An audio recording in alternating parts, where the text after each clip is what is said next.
Hey there, hello there, hi. Today we are making flounder. This is a taiyaki pan that I got at the Tokyo Disney Resort in Japan. I got it in December. I've been waiting to try it since then. I was going to time it out with the release of The Little Mermaid.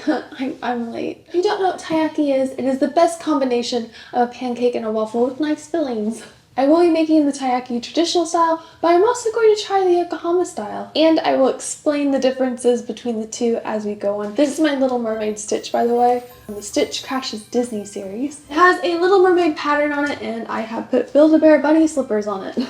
To start out, let's open this up. I've not even opened this before. Here we go. Ah! Look how cute the pan is. That's absolutely adorable. I do love the fact that it does come apart like this because that's going to make the Yokohama style so much easier. For the traditional style, you put a little bit of the batter in the base, you'll put the filling in, you'll put a little more batter on top, you'll close it, flip it over, and essentially you get a stuffed pastry. All one unit basically, whereas the Yokohama style, you do it separate. So you do one side, the other side, sandwich. I tend to prefer the Yokohama style because you just get a better filling. Obviously, you have access to the middle. This is the mix that I am using today. I found that when I put it in the Mickey waffle maker, it makes them taste just like the Disney ones, just like them, if not better. I am using waffle mix rather than pancake mix because we do need it to have that crisp on the outside. If you use pancake mix for these, it's just not going to get the same crisp or hold. The pancake mix will be a bit softer. Whereas waffle mix, it is meant to keep that shape, so it's the better mix to use. You can make taiyaki mix from scratch, but I do find personally that when I make mixes from scratch, they end up tasting eggy because you use real eggs. Whereas these mixes will use a dried egg white powder and it takes that egg flavoring down a notch. Let's go for it. I'm so excited. All right then, so the first thing I'm gonna do is move my plush off the table. We measure out our mix, add seawater, and I did add a little bit more than suggested to make it a runny batter. Then we are pouring it inside of my dispenser. I do like having a dispenser for these. I'm not using my fire stove because the electric one does have more consistency, so we're gonna go with the consistency. We're gonna grease our pan, and we are going to dispense our batter. I have my hot plate on a medium high, and I'm adding a layer of the batter, a very thin one. We want it to cook quickly, and you'll know it's cooked through if it bubbles all the way through. You can also pop them in the toaster if you're a bit unsure. Doing good. Take it out of the pan, and this is what we're left with. It looks amazing. I'm so happy. I'm so happy with how this is turning out, and now I'm just gonna make lots of them because I'm going to be making lots of different types of sandwiches and pastries and things. One of them is going to be an egg salad sandwich, one is going to be a strawberry whipped cream sando, and of course we are going to do the red bean. And with red bean, I'm going to be doing it Yokohama style and the traditional way. Speaking of red bean, here's the paste. Let's do the traditional one. Basically, you put the batter in the base, you add the red bean, you pour more batter on top, we add the top pan this time, clip it together, flip it, and wait. These do take a few minutes on each side to cook, and you can check on it to make sure it's cooked through, and if it's not cooked through to your liking and you don't want to put it on the pan anymore, you can pop them in the oven or the toaster once they have taken shape. They will cook through. And here we are. Oh, I'm so excited.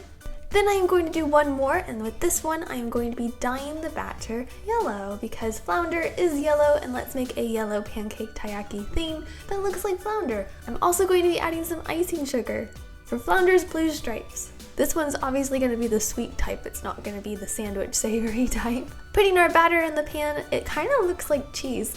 Looks like bubbling cheese.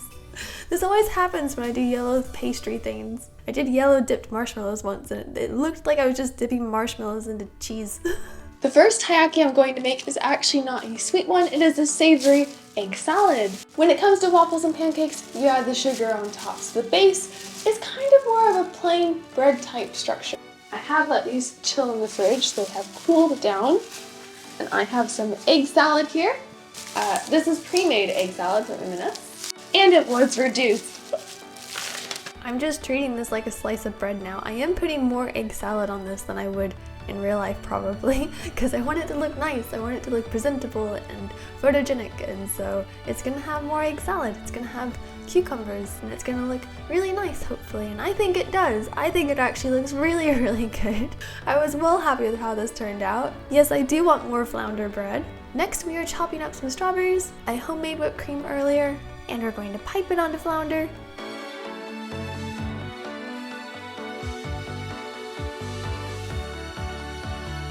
add our strawberries on top.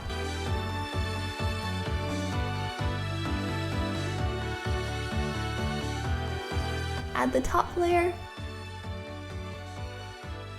A few more dots of whipped cream to make it look pretty. And here we are.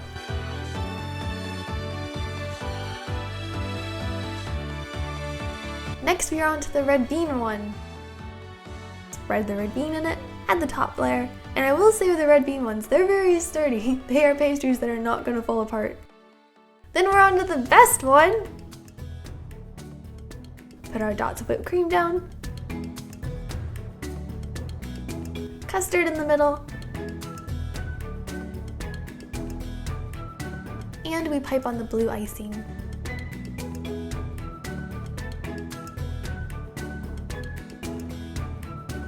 Again, a few more dots of whipped cream for presentation.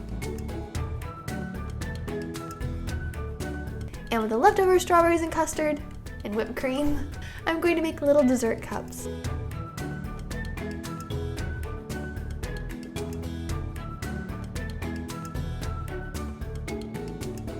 I didn't want to make too many of these because obviously there's just 2 of us in the house, but I really like them. I think they look really cool and I'm so excited to use this pan more. Now I have let these cool down. Normally you can serve these quite hot and they're very nice hot. Especially the stuffed ones, they're very, very good hot. And again, I know I keep saying toaster, but you can pop them in the toaster to heat them up and it works really well. And then we have the best one here.